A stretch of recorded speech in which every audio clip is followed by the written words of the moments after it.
সন্মানীয় শ্ৰী প্ৰমোদ বড়ো ডাঙৰীয়াৰ নেতৃত্বত আমি 40টা সমষ্টিত আমাৰ যিমানখিনি বেনিফিচিয়াৰী আছে আমাৰ চৰকাৰৰ পৰা কিমান আমি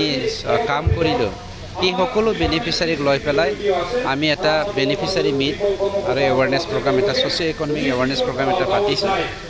খুব ভাল লাগিছে কোকলাবাৰীৰ সমষ্টিৰ আমি 10,000 টাৰ্গেট লৈছিলোঁ 10,000কে বেছি মানুহ গেডাৰিং হৈ আছে ভাল লাগিছে আমাৰ BTC-বাসীয়ে আজি এটা বিকল্প ৰাস্তা বিচাৰি পাইছে যে আমাৰ BTC-ত শান্তি সমন্বয় ঐক্যতাৰ কাৰণে আমাৰ শ্ৰী প্ৰমোদ বড়ো ডাঙৰীয়াই যি কাম কৰি আছে সেইটোকে বিকল্প ৰাস্তা হিচাপে লৈছে য'ত 35 বছৰ বড়ো আন্দোলনৰ সময়ত আমি সকলো BTC-বাসীয়ে বড়ো হওক বনাবৰাই হওক মুছলমান হওক যি ধৰ্ম যি জাতি হওক কিয় সকলোৱে এতিয়া ইউনাইটেডলি কাম কৰিবলৈ সক্ষম হৈছে আৰু হাঁহিমুখে এসাঁজ ভাত খাবলৈ সক্ষম হৈছে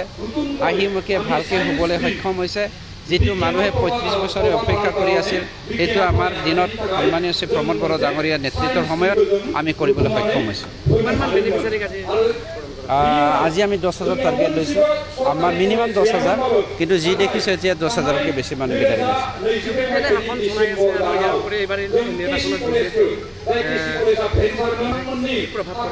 চাওক ভাৰত এখন গণতন্ত্ৰ দেশ এই গণতন্ত্ৰ দেশত সকলোৰে অধিকাৰ আছে ভাৰতীয় সংবিধানৰ ওপৰত নিৰ্ভৰ কৰি পেলাই ভাৰতীয় নাগৰিক হিচাপে পলিটিকেল পাৰ্টি গঠন কৰিবলৈ পাৰে বা পলিটিকেলি ভাগ ল'বও পাৰে আমি সকলোকে ৱেলকাম কৰিছোঁ আৰু ধন্যবাদ জ্ঞাপন কৰিছোঁ প্ৰকৃত গণতন্ত্ৰ যদি আমি বৰ্তমান সন্মানীয় শ্ৰী প্ৰমোদ বড়ো ডাঙৰীয়াৰ নেতৃত্বৰ সময়ত এই 5 বছৰ কাললৈ আমি শান্তি সমন্বয় ঐক্যতা প্ৰতিষ্ঠা কৰিবলৈ পাৰিছোঁ প্ৰকৃত কি কয় গণতন্ত্ৰটো স্থাপন হৈছে বুলি এতিয়া আমি অনুভৱ কৰিছোঁ চাওক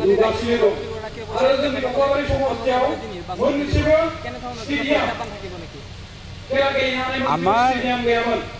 এলায়েন্সৰ ক্ষেত্ৰত হাইকমান আছে হাইকমানে আলোচনা কৰিব বৰ্তমানলৈকে আমাৰ চৰকাৰ এলায়েন্সতে চলি আছে ভৱিষ্যত এলায়েন্স হোৱা নহয়তো আমাৰ হাইকমানে ডিচিশ্যন ল'ব গতিকে আজিলৈকে এলায়েন্স ভঙা বা কণ্টিনিউশ্যন কৰা তেনেকৈ কোনো আলোচনা কৰা নাই আমি UPPL আৰু BJP যৌথভাৱে চৰকাৰ চলাই আছোঁ আৰু এইটো নেতৃত্ব দিছে আমাৰ শ্ৰী সন্মানীয় প্ৰমোদ বড়ো ডাঙৰীয়া পলিটিক্সত চব চলে কেতিয়াবা দুশ্মন হৈ যায় দুশ্মন হৈ যায় কিন্তু আজিলৈকে আমাৰ যি ধৰ্ম এলায়েন্সৰ ধৰ্ম সেই ধৰ্মতে আমি চলি আছোঁ 40টা সমষ্টিতে UPPL দলে আমি প্ৰতিদ্বন্দ্বিতা আৰু বৰ্তমান আমি 32টা জিকি আছোঁ আজি যদি ইলেকশ্যন হয় আমি 32টা জিকি 40টা পাব বুলি আমি ইমান অহংকাৰেৰে ক'বলৈ নাযাওঁ কিন্তু 32টা আজিৰ দিনত আমি জিকি আছোঁ